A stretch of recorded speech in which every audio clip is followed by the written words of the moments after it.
meetup. Jim Patillo is one of my co-hosts there, so we thank you all for joining us. Just a couple of things before we get started with Jeff. This is just a little, kind of how you can connect with us and stay in touch with us. So as we mentioned, we have a YouTube channel where we post the videos from our events, and we'll post the one from tonight there, of course. We have a Slack channel, group, whatever you call it, and we'll put links to all of these in the chat at various points tonight too. We invite you to join us on Slack. We use that to share links to things and updates, and there's a jobs channel there and an events channel and just general kind of information, and a way to just one of the ways to kind of keep up with what we're doing, what the meetup's doing, our upcoming events, etc. Same for LinkedIn. We've got a LinkedIn group that we invite you to join. Again, just another place that we're sharing updates and announcements and links and meetings or events. Our website is contentstrategyseattle.org. We've got a blog on there. We've got various other things, but we link to all the resources from our events there as well. So check that out. And if at any point you want to get in touch with us, you can just send us an email. If you don't want to contact us on Slack or LinkedIn or any place else, you can send us an email at organizers@contentstrategyseattle.org. If you'd like to get involved, we are always looking for speakers. I'm working on next year's calendar. So right now, we've got January booked, but beyond that, the year is wide open. So if you or someone you know would be a good speaker for us, please reach out. Love to hear from you. You can write for us. We've got, as I mentioned, we've got a blog on our website that we'd love to get some guest bloggers contributing to, just to kind of keep that a little fresher. If nothing else, if you can just kind of help promote our events when you see our posts in various places, boost and comment and like and all of those things, so that we can just reach out a bit more. And if by any chance you are a Webflow guru, we are looking for someone who can help out with our website, which is built on Webflow. So just again, reach out to us at organizers@contentstrategyseattle. Upcoming events just through the end of this year. So we do these every month. So in November, we will be hosting Shannon Leahy talking about growing your content career. And then kind of wrapping us up at the end of the year, Michael Andrews and Chris Saunders, kind of conversation about content strategy for multiple channels. And that should be an excellent event. So please, again, keep an eye on all of those sources I just mentioned to be aware of our upcoming events. I won't say too much more about this. This is just, again, I've already said this. We've got a website. We invite you to check it out. We also have a merchandise store. So if you are interested in kind of helping support us and repping Content Strategy Seattle, we've got various shirts available, and we get a little donation from those. So it just kind of helps, we've got meetup fees and Zoom fees and all those kinds of things. We don't charge for any of our events. So it's kind of a fun way to both help us out a little bit, but also get something in return. So check that out. You've also probably seen this if you signed up on the meetup page for the event. Another way to just kind of toss a few dollars our way. Again, we don't. All of our events are free, so $5 here and there is helpful in terms of helping us cover our expenses. Enough about that. I've already said this. We'll be recording. We'll share it. If you have questions for Jeff during the talk tonight, just put those in the chat, and then when he's done speaking, we'll queue those up and let him respond. And if it warrants discussion, we can let you unmute. You can just chat. If you have any resources you want to share on the topic of and any of the topics that Jeff's going to talk about, or just generally, again, drop those in the chat and boost us. So, all right, enough of that. Please join me in welcoming Jeff Eaton. Jeff is a founding partner at Autogram and a digital strategist with more than 25 years of experience in content architecture, CMS development, and large-scale digital publishing. I love this little fact. In 1983, he used a Fisher-Price printing press to publish a neighborhood newspaper. Today, he helps large and small companies design and refine their own publishing platforms. And some of those companies he's worked with are clients like Sony Pictures, IBM, World Wrestling Entertainment, Federal Reserve, that's an interesting combo, Federal Reserve Bank, Verizon Wireless, and MSNBC, helping them untangle their complex content. So Jeff is here to talk to us tonight about what he calls the Doctrine Gap, and we're very excited to have him with us. So please welcome Jeff. I will. Pleasure to be here. Let him take over the screen. Let's see. Can you see my presentation? Are we good? Okay. Well, hello, and thanks for being here. It's a pleasure to talk to you all. I promise the title does not suggest a deep religious fervor that I'm about to dive into about this stuff, but I do think I'm hoping it'll be thought-provoking and ultimately encouraging and edifying. So,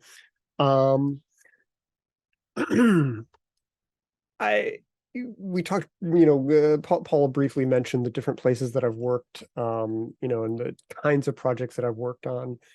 And one of the things that's always intrigued me about digital projects, and these days, like, content strategy, I think of as like a kind of digital project. One of the things that's always intrigued me is that I really honestly believe that very few people are doing a bad job. Like, there is a lot of broken stuff out there, a lot of tremendously broken stuff. But for the most part, like, our community has tons of really smart and talented people, good teams who are doing great work. The problem is that it is really, really hard to keep a good thing running smoothly when circumstances change, or an organization grows, or the people who created that good thing leave for a new job and someone else steps in to run it. This is a familiar sort of trail of things that we encounter, and all those things are really a drag on the things that we build. It makes it much harder to keep them going well. And since you're here, you're probably familiar with the idea of like strategy and tactics working together. The way we usually put it, strategy is your game plan for achieving particular business goals, and tactics are like the actions you take to carry out a strategy. And, good tactical execution, goes in circles if you don't have a sound strategy, and a brilliant strategy falls apart without the tactical follow through, good pairing. But even with those two pieces in place, even with smart, skilled people are nailing down a good strategy and they execute it well, it still feels like the way those smart people made their decisions about the project gets washed away with time. And all of the lessons have to be relearned over and over and over. And, maybe that's just skill or experience, maybe it's the ineffable, irreproducible quality of a fantastic team is that they keep that stuff going. But it has always bugged me, and I'm always looking for interesting perspectives on like why does this happen in so many different contexts in so many different ways, and ideally, what could we do about it? And it turns out there's actually a huge body of thinking and writing about that question.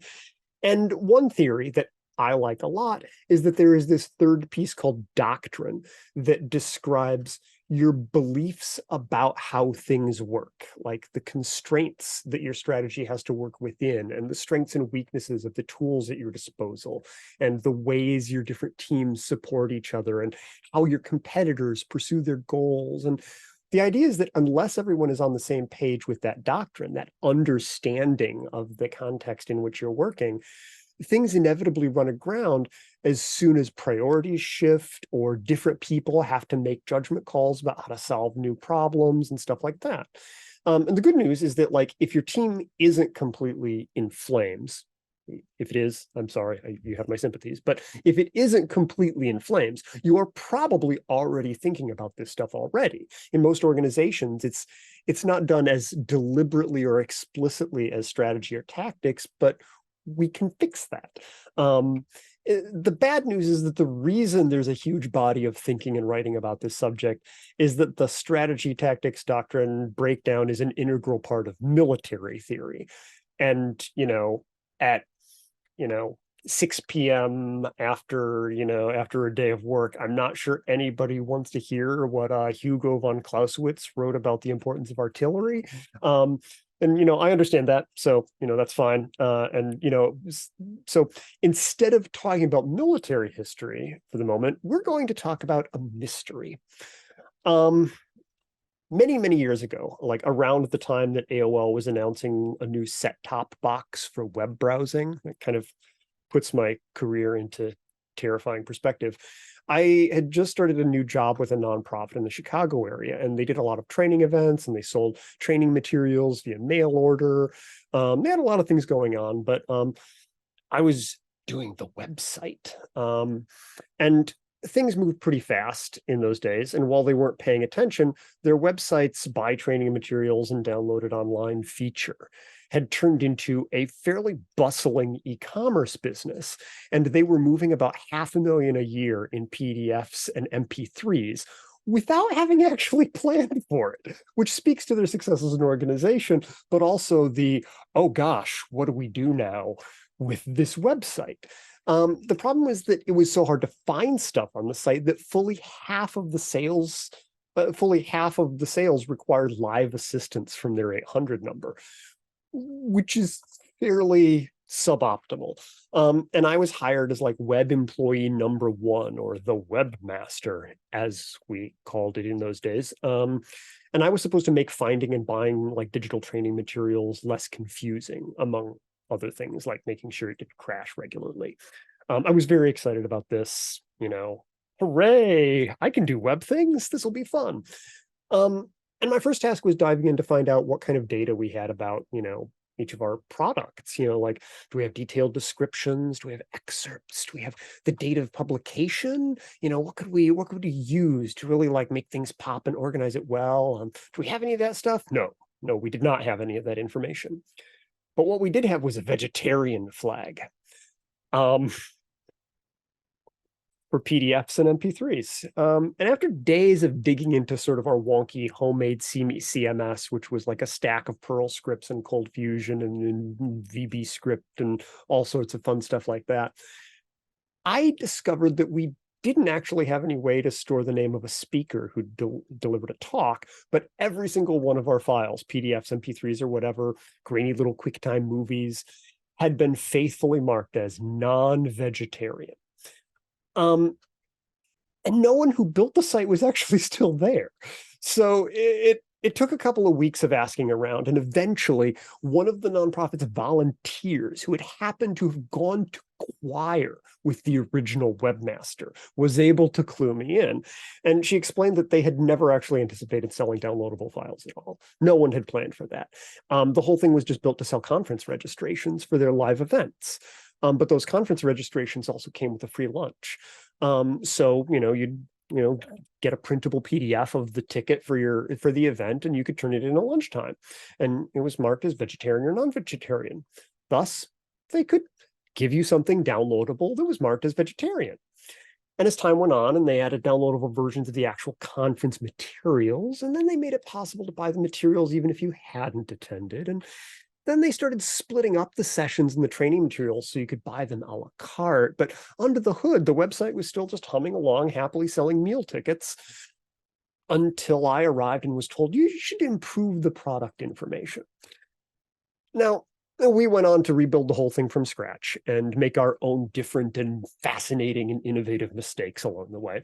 But I learned a lot from that. I'll call it an adventure. For years, I thought it was an example of like not thinking ahead. But over time, I realized there's not really any way to predict everything you might possibly need in the future. And, remember that bit at the start where I said that the problem isn't that anybody had done a bad job. The thing is they had needed an event management system. They built an event management system, and it kept working even as more and more requirements kept getting bolted on top of it. And over the years, I've come to realize that like the vegetarian MP3 kind of stories are really shockingly common. Sometimes there's product information in the CMS, sometimes it's company newsletters managed in a really wonky way. Sometimes it's the way the customer knowledge base is set up, or how the style guide is managed, or something like that. And every time the team's doctrine, their perspective on like what tools will work well and why, about the resources the organization has to work with, about what might change in the future, those things go unrecorded and they eventually break down. Like that perspective on why we're doing this and why we've decided to do it in certain ways just sort of fades. And that brings us back to military theory. I have a lot of mixed feelings about this because like I think our culture is already like way too eager to look at everything through the lens of war. An American linguist named George Lakoff has actually written a lot about how like the metaphors that we use to explain complicated phenomena and ideas can shape how we conceptualize other aspects of our lives. And using the language and ideas of warfare as a guide can really like acclimate us to poisonous views of like our existence, where everything we do is a fight to the death and we conquer or be conquered, and those are the choices we have. And if you've ever been in the same room as a CEO or a business consultant, you have absolutely heard someone quote The Art of War at you. But like it's the first real book about the theory of war. It was written around 500 BC by the Chinese general Sun Tzu, and like it warped a whole generation of dudes who just like watched the movie Wall Street and said, yeah, business is just like war. Yeah. And if we internalize that metaphor, I think that makes CMS vendors arms dealers. And I have strong feelings about WordPress's Gutenberg plugin, but I do not believe it's a war crime. But like that said, Sun Tzu actually did write some bangers. Like, to put it in perspective, he described the nuts and bolts of strategy versus tactics and how to balance them. Like, he wrote that stuff down 2,500 years ago, a century, like he described the nuts and bolts of that dilemma a century before the Greeks invented nuts and bolts. Like, he was on the case early. And war is a complicated group activity that humans have been doing and studying and theorizing about for a long time. And armies have to train and coordinate large groups of people with varying levels of skill and experience to accomplish goals they didn't necessarily choose in a rapidly changing environment, while other groups try to stop them. And, team sports have a lot of similar characteristics, but like the stakes for war are usually a lot higher. And what that means is that staggering amounts of time and money and like human ingenuity have been focused on the questions of like logistics and science and risk management and operations because of this.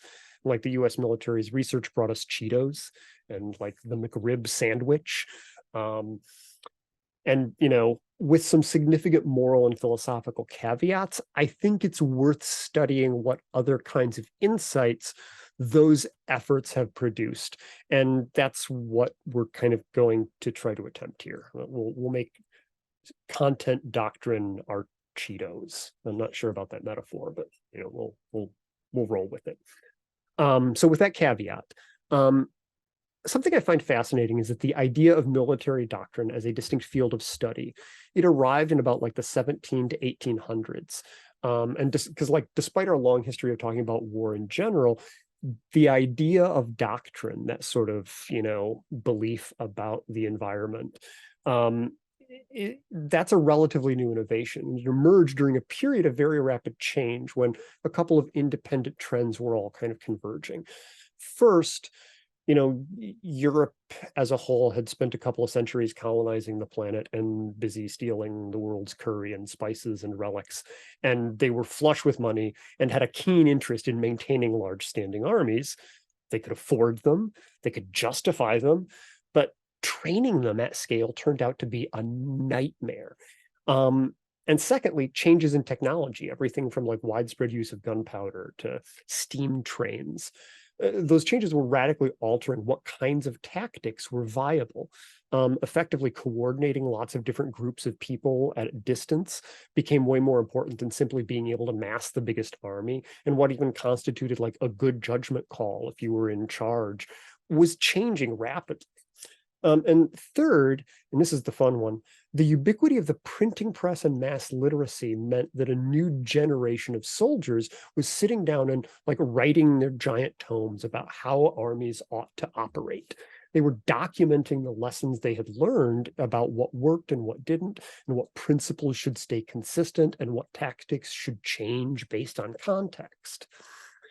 In short, like, the world was changing, money was flowing, demand exploded for like a new class of trained professionals, and mass publishing made it possible for the experienced practitioners to start sharing their approaches and cross-pollinate with those ideas. And over time, different nations started documenting the way we run our army in like manuals that they could print and give out to every single soldier as part of their training, rather than just allowing it to be like a family trade or something you learned the hard way. And the domain of like good judgment and hard-won lessons transitioned from lore and wisdom to something systematic, something you could teach at scale, something you could evaluate regularly, and something that you could update when circumstances changed and no longer matched the assumptions that you said were part of your doctrine. And by the time the 20th century rolled around, it was possible to talk meaningfully about like specific countries' distinctive military doctrines, in part because they'd written them down and they were using standardized manuals to train their armies and their leaders. And you could just get copies of those manuals to read and compare and study how they'd changed over time. Which brings us to an actual specific example, the Army's thrillingly named ADP 101. It stands for Army Doctrine Primer 1. And it was last updated around 2019. They published them in PDF form. And this isn't universal. Like, even inside of the United States, the Navy, Air Force, and Marine Corps have their own doctrine primers, but they share a lot of foundational materials. And for the rest of this talk, when I mention definitions and terminology for military doctrine, I'm going to lean pretty heavily on this book in particular, just because it's a good illustrative example of how the idea is realized. I like this particular manual a lot for this purpose, because the way ADP 101 breaks, the way it explains and breaks down the elements of doctrine and their application is particularly clear, and conveniently it's compatible with the way that we often talk about content strategy and content tactics. Even their grim jokes are pretty familiar, like in the introduction where they define doctrine. They note that whatever 51% of the team is doing and the opinion of the most senior person in the room are two common colloquial definitions of doctrine. And then they helpfully break it down into 5 actual key pieces. The first element of doctrine is principles. They're basically shared perspectives that affect the decisions you make. Another way of saying it is that they're like the lenses that you filter your goals through to determine what approaches are reasonable or acceptable. Like, some of your principles might be assumptions about the way the world works, or beliefs about what matters and what doesn't matter, or like moral or ethical lines that you are not willing to cross no matter what the goal. A good rule of thumb is that new goals shouldn't change your principles. If they do, you're not really describing principles, just preferences or approaches to things. Consistent principles are one of the key ways that doctrine provides continuity even when everything else is changing. So again, according to the Army's breakdown, the next element is tactics. And this one actually made me scratch my head because I first read the definition, when I first read the definition, because like in our community, I'm used to thinking of it as just like strategy is planning and tactics is doing, it's the implementation side of things. And now to clarify, they aren't saying that doing stuff is doctrine. That's a whole separate discipline called operations. But like the shared tactical playbook you're all working from, that's part of your doctrine. And the interesting element of this description that like tactics are team configurations that translate your capabilities into outcomes. They're like how you order the resources that you have in order to achieve things. And it's your playbook of those different ways of doing that that form your tactics. It's sort of your tactical playbook. And another interesting element of that description is that it's more specific than simply the actions you took or the work you do. Because from this perspective, like a tactic is a particular configuration of people and resources and roles doing things to produce a particular outcome. It's a set of choices on how you're going to use limited resources or ways you can use limited resources. And without that element, it's just tasks. I don't think this means we have to go in and change all of our terminology or anything like that, but I think it's a really good reminder that it's not just a to-do list we're thinking about in terms of tactics. It's like real choices about how to allocate our resources. In one of the good Thor movies, which, well, okay, I won't go down that rabbit hole, but there's a scene where the characters Thor and Loki they're going up an elevator and they're like discussing how they're going to get past some guards. A goal. And Thor says, we could do get help. And Loki says, no, we're not doing get help. It's humiliating. But they don't have time to think of anything else. And the doors open and he sighs and he goes limp. And Thor shouts, help, help, my brother, he's dying. And then they surprise the guards. That was get help. And using the definition of tactics, like a plan on how you use specific resources to get a particular goal, get help would be a tactic. It's not the only way you could achieve it. And there's even lots of ways you could do get help.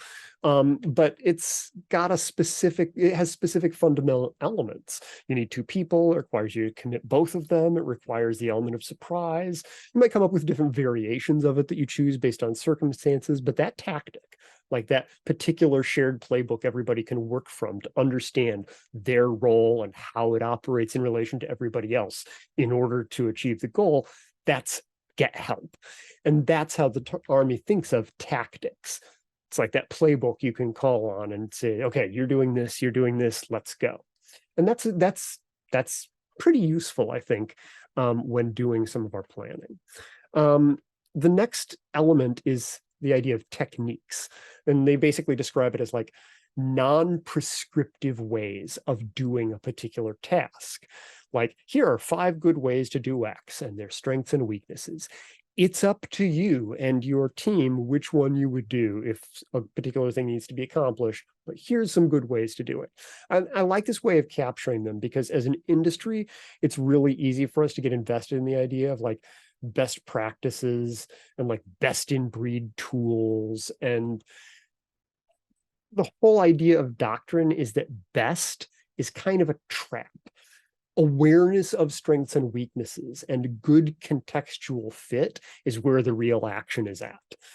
Treating things like podcasts or sponsored content or AI chatbots as techniques you could use if you understand their strengths and weaknesses in a given context and it makes sense, rather than thinking of them as the future or the best or what your company needs to do to stay ahead or something like that.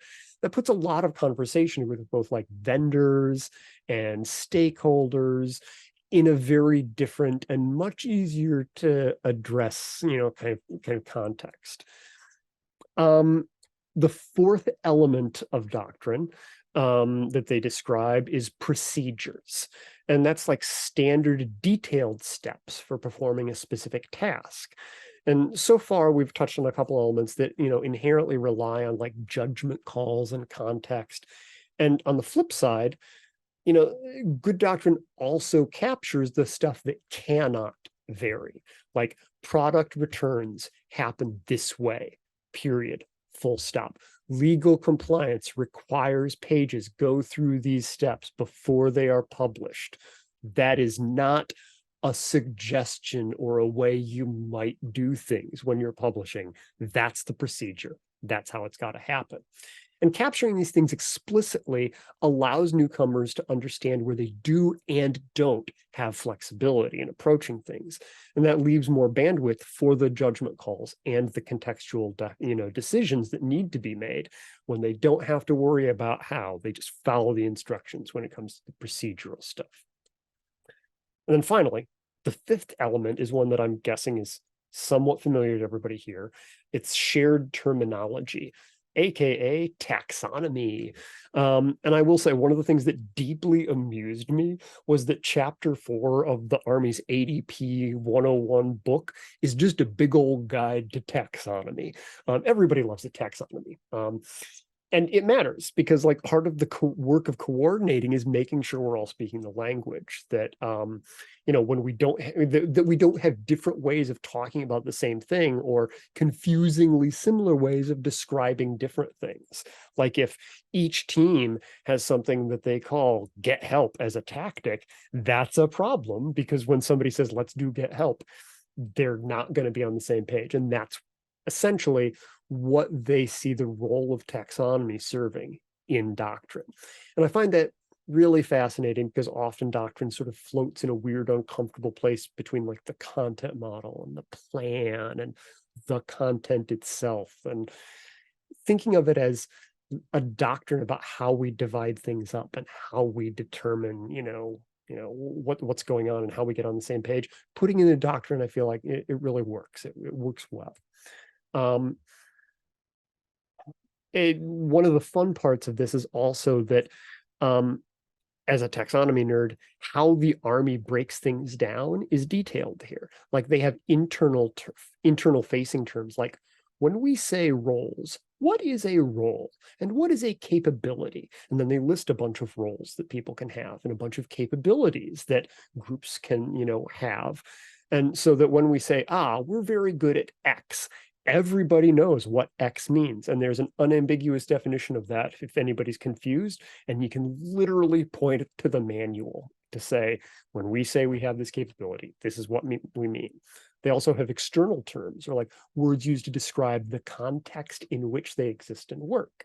Like in businesses, this could be like different categories of competitor or different market cycles that they recognize.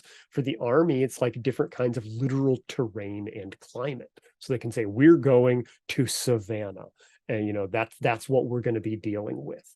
And then like any good taxonomy, their shared terminology guide lists the 5 elements of doctrine again, which makes it recursive because in the doctrine book, the terminology, fun stuff. So zooming back out, like we've got our 5 elements. Principles are like beliefs that shape your decisions. Tactics are your shared playbook. Techniques are proven ways to do particular tasks. Procedures are detailed prescriptive steps that everyone has to follow. Terminology is your shared vocabulary to make communication clearer and faster. And some of those pieces are, I think, pretty familiar to people in the content strategy world. Others, I think, have like long lived in the weird gaps between our strategic plans and our tactical decisions and stuff that happens to be written up in a Word file somewhere. But together, they're pretty useful as a way of describing that like invisible connective tissue that shapes our decisions. They're a way of describing our doctrine. Now, I know I've been a little cagey about like a specific definition of what is doctrine. Even when going through that guide, I was like, well, this is how the Army happens to describe it. And for better or worse, I think that goes with the territory. Like every document that captures doctrine is in and of itself an opinionated take on what kinds of lessons and what kinds of guidelines belong in doctrine. And, a meta description about what makes something doctrine is and not just like operations or strategy or like, us just brainstorming about what ideas we think would be cool. That's important. But despite like that fuzziness, there are some useful patterns that like lots of military theorists seem to agree on about like what makes something doctrinal versus just people talking about the work. In general, doctrine is descriptive rather than proscriptive. It describes what has been tried and tested and seen to work. And there may be parts of it that are prescriptive, like the procedures or the taxonomy terms, but those are clearly called out. While the playbook aspects of it, people can choose from based on their judgment. And, the idea is that this is not necessarily a thing you must follow, but a description of things that have been found to work. Um, a second a second aspect is the idea that doctrine, in the sense that we're talking about, is institutional rather than individual. And what that means is that doctrine describes what a group believes and how it does things. And that's not the same as the opinion of each person in the group, or what a vocal member of the group insists ought to be adopted, or even what the highest ranking member of the group thinks. If you and I are discussing a way to do things, that's probably useful and it's probably meaningful, but it's not necessarily our doctrine. It's just a discussion about things that might be doctrine. One of the writers I came across said that doctrine is only really official when an institution adopts it and describes it and teaches it.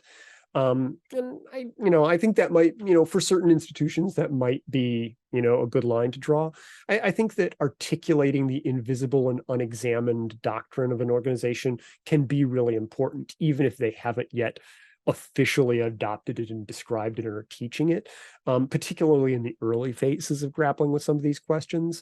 But like, on the other hand, my hot takes about how we ought to do things are clearly not institutional doctrine, and I think recognizing the difference between ideas we'd like to try and things that we actually do is very valuable here. A third thing that comes up a lot is that doctrine is based on I got ahead of myself there. Doctrine is based on lessons learned, not just things we would like to try. One of the reasons that distinction is really important is because we've talked a lot about capturing the strengths and weaknesses of different tools, or talking about how different techniques play out in particular contexts, but those can't just be theories.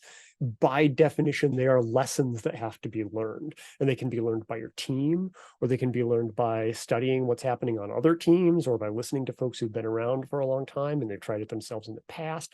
But until somebody actually attempts the tactic and applies the principles and uses the techniques, and you have a chance to examine the results and see how well it works, it's just speculation. It's just like ideas that you would like to try.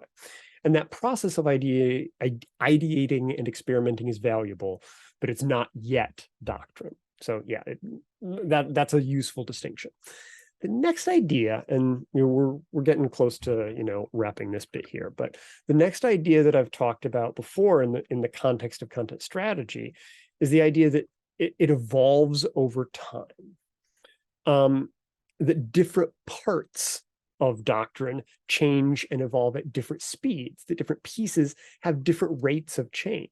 Like principles, ideally, are not fast changing. They should stay consistent and provide continuity as the environment and the goals and the strategies shift. Some principles may change, but others may stay untouched for the entire life of an organization. Stuff like tactics and techniques, though, those might be tweaked and updated as different tools improve, or as a member of the team figures out a new, better way to do a particular thing, or something that used to work well breaks and has to be abandoned. Techniques and tactics can change naturally as we learn stuff.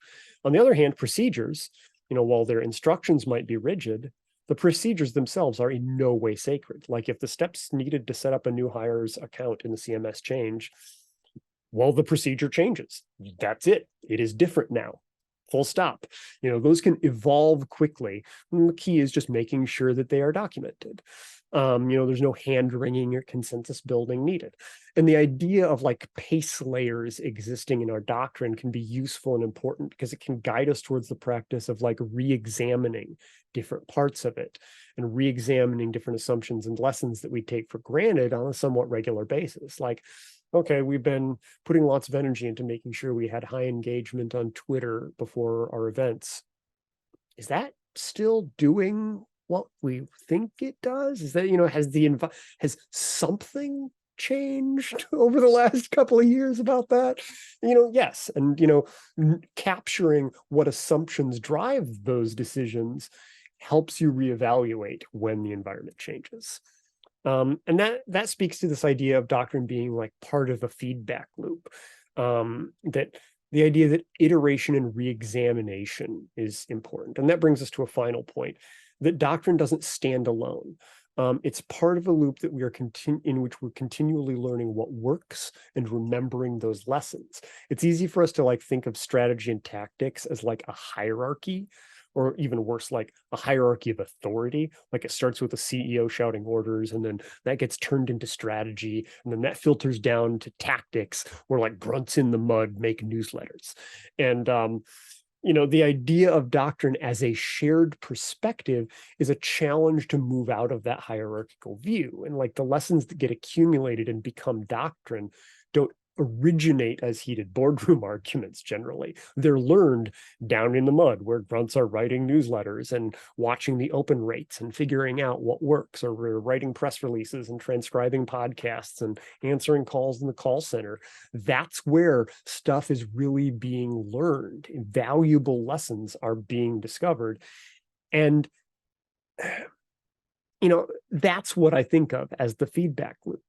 The decisions we make about like what tactics fit our resources, what tools work well in the environment, those things, those are rooted in doctrine. And that shapes what institutional capabilities we end up making use of and investing in. It shapes what supporting tools we end up building. And that reinforces the capabilities we've invested in, just like exercising builds muscle. And those shifts in institutional capacity as we invest in them and develop them, those are driven by, building and using this stuff. Those shifts in capacity change what goals are actually easy or hard to accomplish the next time around when we evaluate them. Like the tactical lessons aren't a dead end where, the hierarchy of authority stops. They feed back into the doctrine of what things work and don't work and in what contexts. They shape strategic decisions just as much as strategic goals shape the tactical choices. Okay, so been fire hosing stuff for a little while now. I'm going to try to anchor it in reality quickly. I will tell a brief story about like historical fiction. All of the events I'm about to describe happen, but the client is like a composite of several real clients, anonymized to protect the innocent and the guilty alike. My agency, Autogram, we work with a lot of clients as they prepare to kick off projects like CMS migrations or big multi-site redesigns or communications initiatives. And this particular organization was about to migrate to a new CMS as part of a big replatforming. They'd like torn up the floorboards, metaphorically speaking, and they decided, that while they were there, they wanted to sort out some other strategy questions. One of the reasons I like this example is that they had already done a lot of really important thinking and a lot of doctrinal things they knew and had figured out, and they had a remarkable degree of continuity. Their team had been around for several years, and they didn't just understand their work, they remembered how they decided it was the right work to do, and they were able to answer those questions. And we had a chance to work with them as they examined and reassessed those things, but we didn't have to start just from scratch. It was a real treat, and we learned a lot from working with them. So first, they were able to describe some foundational ideas about where they fit in with other teams and departments. Like the product team is responsible for docs and support and e-commerce, and marketing owns everything brand or event related. And with the comms team, we're responsible for corporate messaging and outreach. We were working with them on their internet and their site, and as is the case in our fallen world. It was a cluster of like 9 websites. My theory is that no matter how like what the size of the company, there's always like 2 jobs websites somewhere, somehow, and no one is sure which one a job gets posted on. That's maybe just cynicism, but we'll see if I ever find the opposite. Anyways, once their place in the big picture was established, they explained some of the core principles that had shaped the kind of content they produced. They had 4 critical audiences: investors, job seekers, journalists, influencers. They also believed that their company's culture really affected the quality of the candidates that came in. So it was important for them to talk about company culture, not just because they liked to talk about themselves, but because they believed that culture directly affected candidate quality and how good of a match they were. So that went under principles, and they also believed that topical, timely news about the industry they were in helped them establish authority and relevance, and that it reinforced their position as a trend leader rather than follower. And whether you agree or not, that was a useful set of principles, because it wasn't a description of what they did, but a description of how they believed things work. We believe that this is an effective approach, and we've seen that, that happen. All 3 of these principles boil down to like truth statements. This leads to that, or this is more effective than that. And if those things change significantly and those statements no longer were true, they could look at them and say, okay, well, that's not the case anymore. We need to reassess other stuff that flows from these principles about what we think is true. They also had some well-articulated tactics. Like they had a thing they called rollouts that were like complicated multi-element publishing tasks that required brand and product and agency coordination. They needed to have like a playbook for what each team was responsible for. Another of their tactics was something they called features, like a feature article. Feature articles, they're all over the place. But for them, like the question was, what does it mean? Like feature doesn't necessarily have inherent meaning. There's no objective definition of what separates a feature article from a normal article. It's just a term that, everyone sort of has to discuss and come up with an agreed upon shared meaning inside of their team. And that's what they had done. For them, features were high profile essays, informational pages, but all about a particular topic rather than a particular event.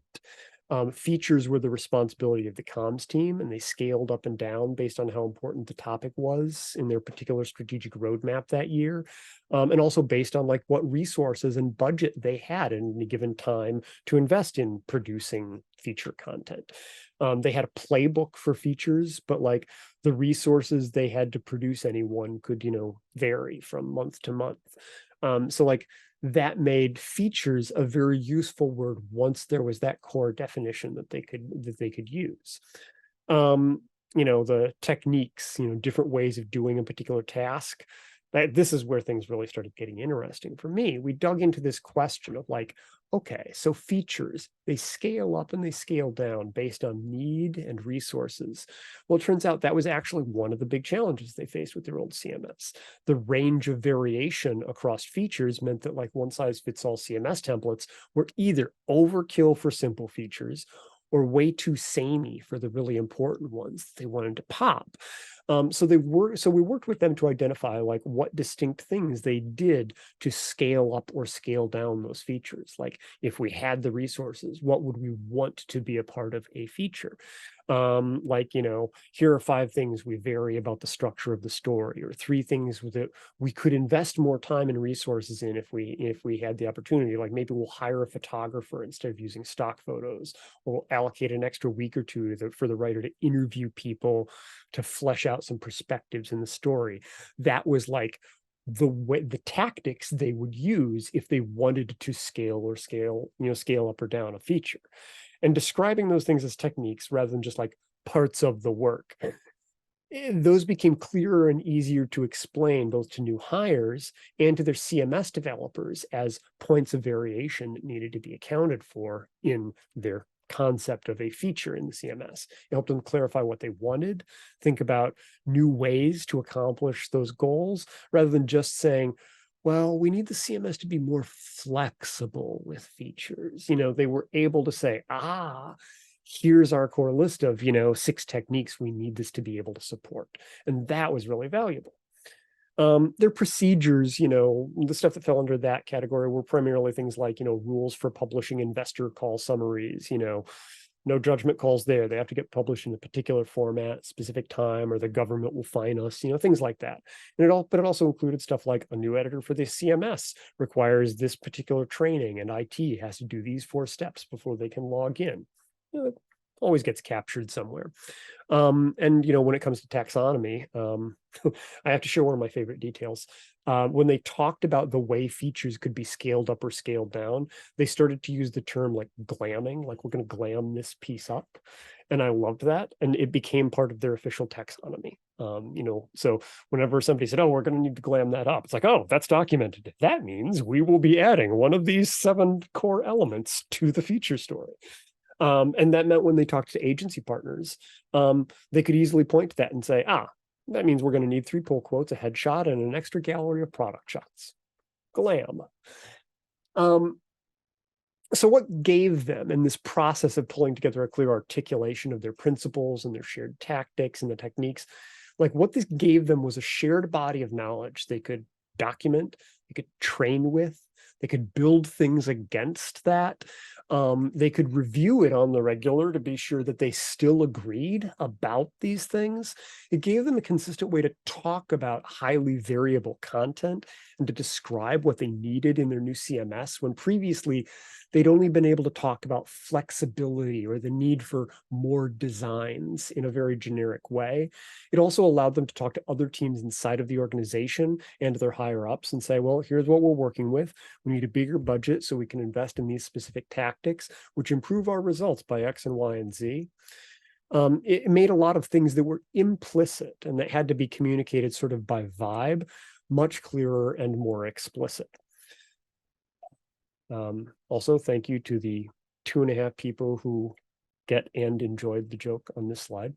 So like, if you were to tackle this inside of your own organization, like what would be some first steps that would be useful? And now, assuming like you can't just roll in and announce to the CEO, here's our doctrine, like how do you approach this process? So, naturally, first, you start by asking questions. Like sometimes they're big ones, like, okay, so what truths about our org and our environment are currently like shaping our decisions? Like might be about core principles. Like, do we operate as if customer satisfaction is more important than the profit on a single purchase? Like, do we believe that? Yes, no, no judgment. Let's figure that out. I also like poking at the question of like what things don't change over time. Like if we were to roll out a new product or pursue a new market segment, what would we not change about our messaging? What would we still keep doing the same way? And that's usually the kind of stuff that ends up at least adjacent to like principles because it's consistent over time. It doesn't change. For tactics, a useful starting point can be the ways teams coordinate and hand off work with each other when things cross organizational boundaries. Like those are places where decisions about resources and coordination are unavoidable. We have to grapple with how we're going to divide up complex work. If team A needs to do half of this project and we need to do the other half, we've got to talk about that. And are there common patterns that we always follow across the entire organization when we do certain kinds of tasks? Are there common approaches that exist even just inside of our own of your own team, like ones that you and another team inside of the org have discovered that you both use? These can be good starting points for talking about like what are tried and true tactics, like named plays we can call on instead of negotiating shared plans from scratch and trying to explain them every time. Being able to say, let's do get help is always useful. Again, techniques can cover tons of ground, and that kind of makes them fuzzy. But we often start documenting and speculating about what constitutes the techniques in an organization's doctrine by looking at the kinds of tools they're already using and the day-to-day work processes of the folks in the trenches who are using them. And we ask them like, why? Why do you do it this way? Were you here when that approach was decided on? Were you showed the way to do it? Have you just figured out like this is really the best way to do it? And I kind of show people, when they come in, are there other ways to do it? Why would you choose one versus the other? It's very meat and potatoes stuff, but a lot of organizations never capture those things and they lose really important insights, either improvements that people have come up with or problems that could be solved if better tools got strategic investments. And capturing those lessons also means you can sidestep a lot of well, have you tried using this tool kinds of fire drills that often happen. Maintaining institutional memory of the reasons behind decisions to do things in a certain way helps avoid relitigating everything based on personal taste every time someone thinks of something. And it makes it easier to recognize when past decisions were based on things that have actually changed since those decisions were made. Procedures, they tend to be pretty simple on the surface. In theory, it's, a lot of orgs have documentation about explicit rules and stuff like that. But somewhere I think an engineer just said, yeah, we've got a wiki, and an angel died. But in reality, the processes that cross team and business unit boundaries are an area of particular weakness for a lot of teams. Each group of people understands their part, but nobody's ever nailed down the big picture. Things like how a product gets into our product database, or how a piece of content gets flagged and actually passes through legal review ends up being really opaque. People know, well, I put it into that hopper and in a week it comes out. I don't know what else happens. That's really common. Teasing out the details and mapping those big picture things can be incredibly valuable, and documenting those processes, it's a big win, even if it isn't as thrilling as talking about the principles and tactics. And I won't spend too much time on the terminology one because, particularly in a context like this, we talk a lot about shared terminology and, and taxonomy and stuff like that. We may not have it all solved, but the importance of it for communicating is probably not news to most of us here. That said, there are often places where terminology and taxonomy hide inside of an organization and inside of our plans, and bringing those out into the open can make a lot of things easier to understand. Things like the list of industries we serve and how we define the boundaries of those particular industries, or the market segments we use when we do personalization, or the way we talk about and explain product categories that we compete in. Those are all vocabularies and taxonomies, even if they're not specifically used to tag content, and capturing them as the shared vocabulary we have to use when talking about audience segments can be really valuable. And when you take the time to figure that stuff out, clearly documenting it, it makes the work easier to understand and apply in other areas, which makes it more valuable. So when you're in the early phases of articulating and documenting this stuff, particularly in a big organization, the scale of it can be overwhelming, terrifying sometimes. The good news is that the concept of doctrine and the consensus that it kind of relies on is not a one size fits all thing. It can exist and be applied at different levels with different kinds of focus. I've been drawing on the US Army Doctrine Manual quite a bit in this talk, but it's important to remember that that book is named ADP 101. They have lots of other books about doctrine that apply to specific problems or domains or kinds of teams. In addition to Army doctrine, there's tank doctrine and firefighting doctrine. And going in the other direction, the Air Force and the Marines have their own doctrine manuals. It's doctrine all the way down. But one of the reasons for this is simple.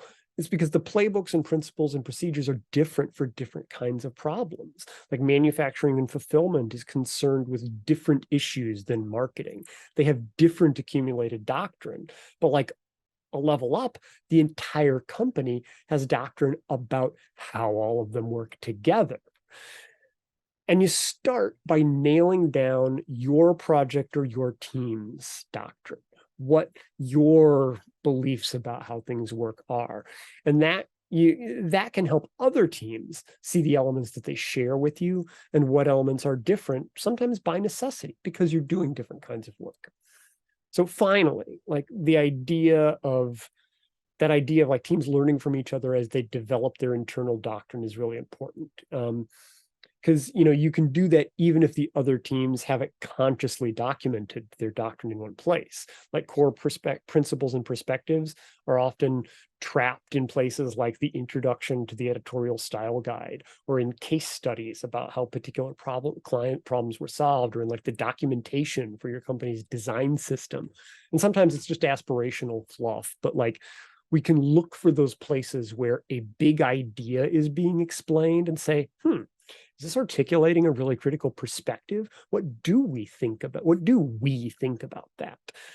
I guess if I were to wrap this whole thing up in one idea, it's that doctrine matters because the principles and the assumptions that shape our decisions need to be preserved so we can coordinate around them, so that we can pass them on to others, so that we can quickly recognize when the world has changed around us.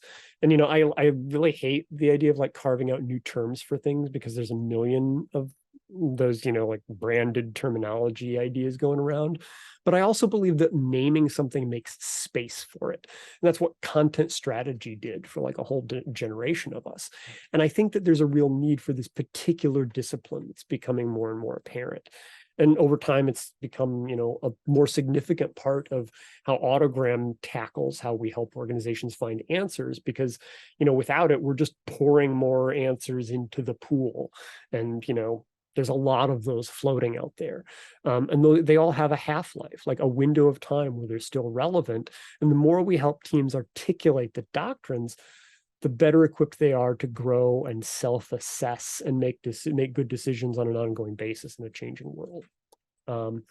That's it for the talk. Thank you. I will stop yammering now, and I think there's probably some fun discussions to take place. Yeah, we've got some great questions queued up in the chat here, Jeff. So we don't have a lot of time left, so let me just jump right into them.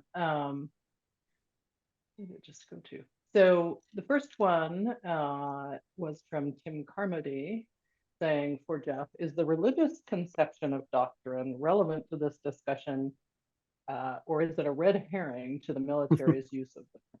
I would probably say, like, for me, yeah. it's certainly a red herring, because I could probably go down that rabbit hole. I mean, like wax philosophical over a beverage, and have a lot of fun talking about it. But I will say that, like, in particular, the military theory articulation of what doctrine is and what its role is and where it sits has been really useful and feels very compatible with the way that we tend to talk about strategy and tactics. And that's why, like, it has been particularly handy to slot in and add some depth to the way that we tackle things that thinking about religious doctrine might be even more complicated. Alan followed that up with it saying it feels like doctrine is policy and actions, tactics, techniques, procedures. What is the difference between doctrine and policy? That's a good question. I'd have to think about that. Like, I'd probably say that like policy has an implication of like enforcement. There's like a certain rule-based aspect to policy, like this is what we will always do, and this is what people must do. Doctrine is more of like an internal facing way to get people up to speed and a way to help coordinate teams that are dealing with changing environments and different perspectives. Policies might probably they might overlap with them if certain aspects of the doctrine are so important that you want to say, just like, no, in order to remain employed at this company, you must do X and Y and Z.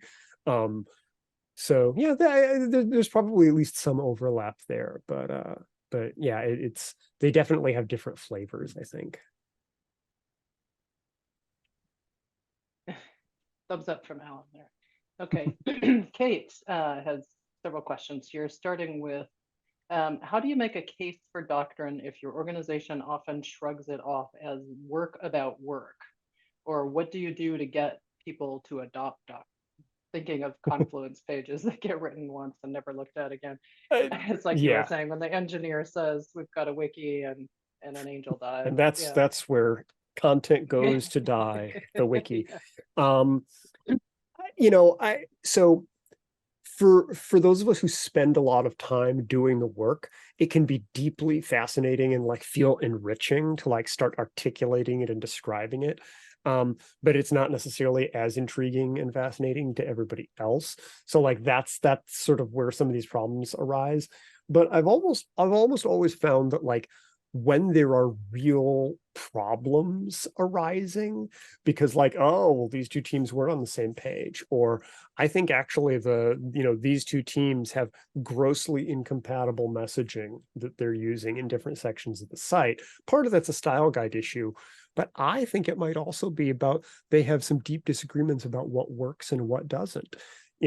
Using those kinds of things as like, that's really the hook for organizations why this matters, and starting from those sort of friction points and using this as a lens to like figure out what's going on and to tease out what people are actually thinking and what those perspectives are is probably better than like embarking on a we're going to figure out our doctrine kind of project. Well, once you do decide to figure out your doctrine, Kate's next question is, how do you determine, or is the way to determine what just enough doctrine is for your team or project? I think starting small scale probably is like the best thing that I've been able to figure out. Like, for our team, for this project, we're doing it this way because here's the constraints on this project. Here's what we tried and what we looked at, and here's what we have learned via the past 3 replatformings, and thus or the past 3 attempts at launching podcasts. Here's what we're going to do this time because this is what works. Starting with that kind of small scale and like developing like the muscles for articulating and laying stuff out at that small scale is still really valuable. It doesn't have to be like describing the multinational corporations philosophy of things in order to be valuable. And then if it becomes useful, then you'll probably find other teams that you coordinate where it will be useful to them to be able to see that stuff for your team, having been documented. And it can spread from there. It doesn't have to be top down. And I think that's why like the scale thing is really useful.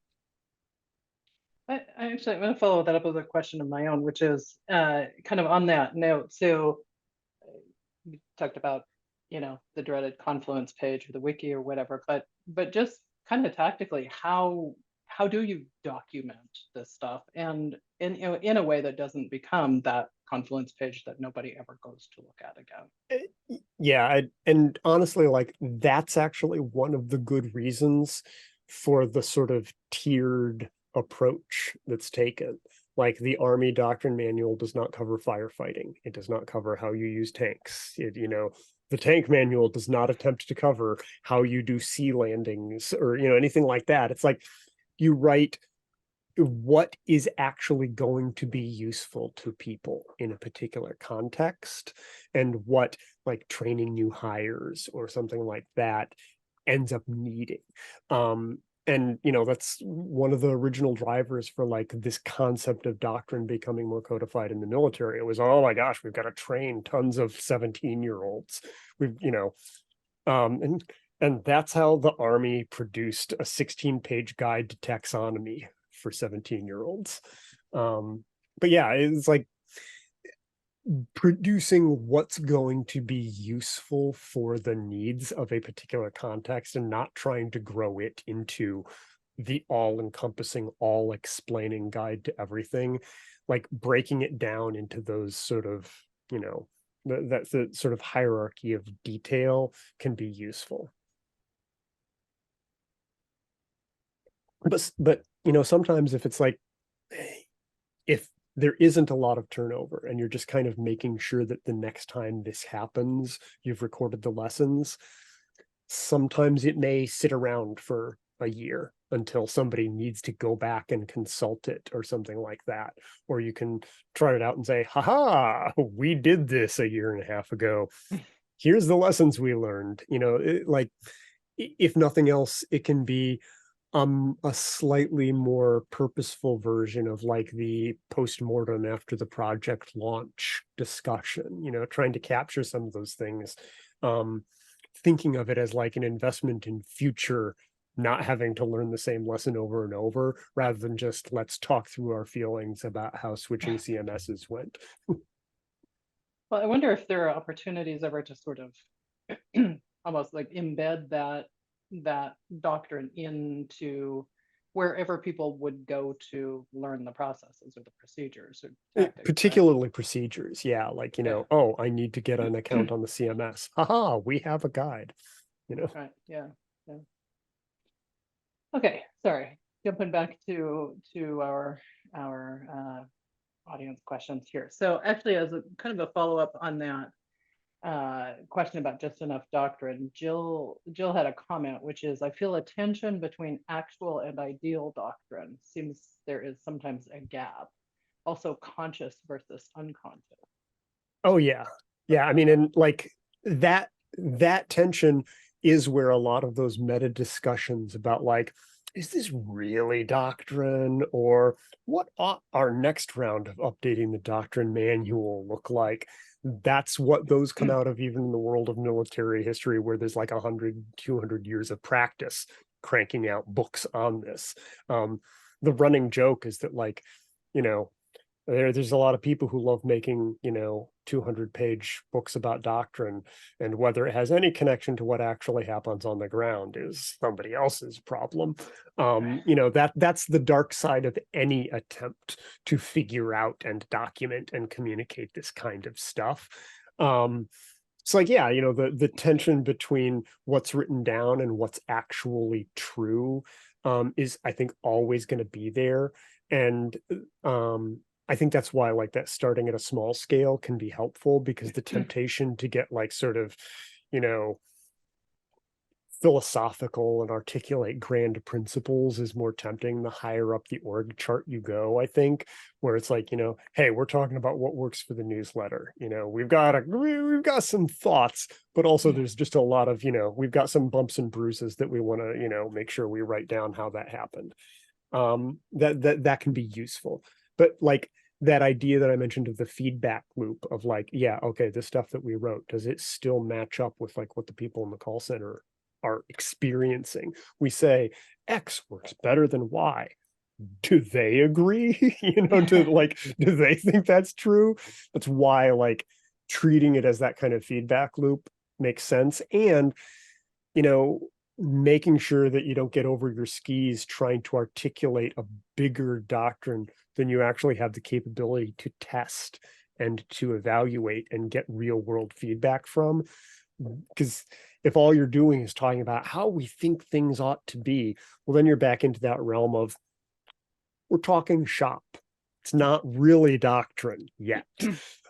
Which can be fun, can be valuable, but like, that's a useful distinction that I can kind of try to help keep things grounded.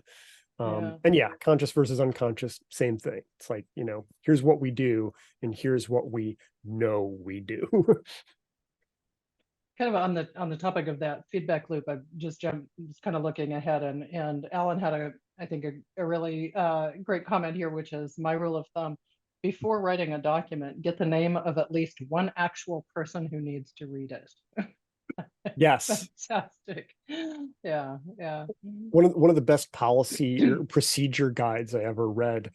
It was, heaven help them, it was written by the person who maintained the site for a large company, and it was the 32-page word guide to how to post a new page on the company's CMS. But it started out with like what was the most human. It's like, well, so you've been told to make a page. I'd recommend getting a glass of wine, sitting down, reading through this carefully, and just relaxing into it. And I was like, this person had a very clear idea of who is going to be reading this and what they needed to understand and know before they wrote it. That's great. But yeah, like if it's just sort of a missive out to the world, it's probably not going to be as useful as effective as, hey, every time we have new hires, there's this spinning their wheels phase where they try to figure out what, how to get on the same page. We can capture some of this stuff and make that easier. That's going to be a lot more concrete and effective. Yeah, yeah, great. Jill had a couple of other great questions here. So one is, and I think you kind of got to this, she may have posted this before you got to your sort of case study, but said, can you give some real life examples of how you've applied or witnessed the application of these ideas to improve content strategy? Yeah, I think that case study that we walked through was probably one of the crispest examples, in part because like they had already captured so much of that, and we were able to sort of use what they had already documented and were already passing on as an example of that. Oftentimes we're brought in not as like, please help us figure out our doctrine. Realistically, nobody does that. I'm sure somebody hires McKinsey to do things like that, but like, I'm still only like this far from just writing newsletters, but and more off, yeah, and more frequently, it's like, here's this set of problems that we're having, and there's this other group in the company that we keep butting heads against, and there's friction, and we need to iron some of these things out. And what we often find is that some of those points of friction are like what we now think of as like they're doctrinal in nature. Like, oh, there's just some fundamentally different principles that these two teams have about that. And the answer is not necessarily getting them to agree. Sometimes it's just a matter of like, okay, after 3 long hard months of like lots of conference calls and Miro sketches and emails, we have figured out that you believe this is effective and you have metrics to prove it, and you believe this is effective and you've got war stories to prove it. And it looks like that may be contextual about the different things, but what we really need to figure out is when the two groups work together or when things overlap, we need to negotiate what the overlap is going to look like, even though there are these two different perspectives. So it's not like the disagreement got solved, but it's a lens that helps us recognize like what's going on here and where we can focus energies in productive ways. Does that make sense? Yeah. Well, Jill, do you feel like that answered your question?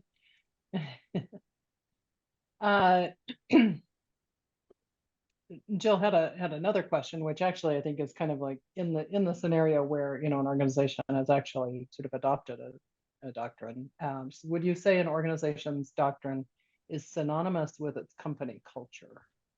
It's very closely related. I mean, like there's some things that I think probably fall under company culture that like aren't necessarily things that shape how they make decisions. They're just like how we,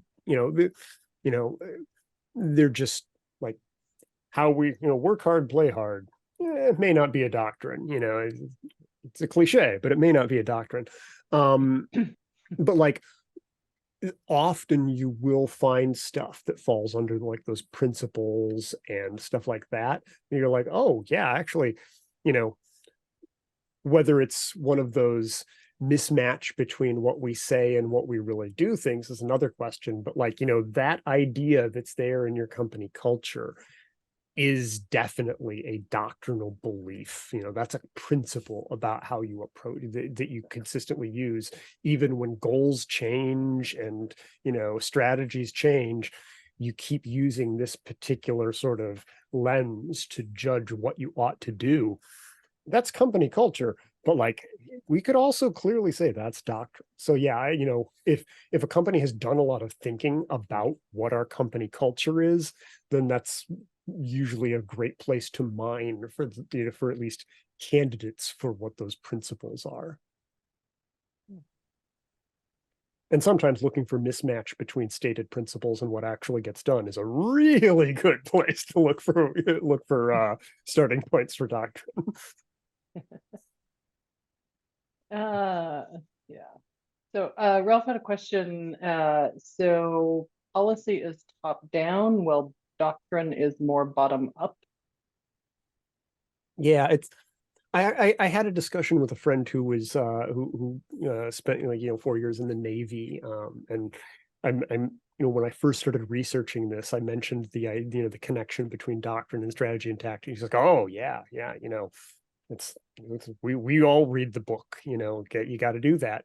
And it was interesting because his perspective on it was like it's sort of like a glue. It's there is doctrine doesn't imply either bottom up or top down. It's more like sort of like this is the glue that holds that stuff together. It's the connective tissues between all those different moving parts of like strategic decision making and tactical lessons learned.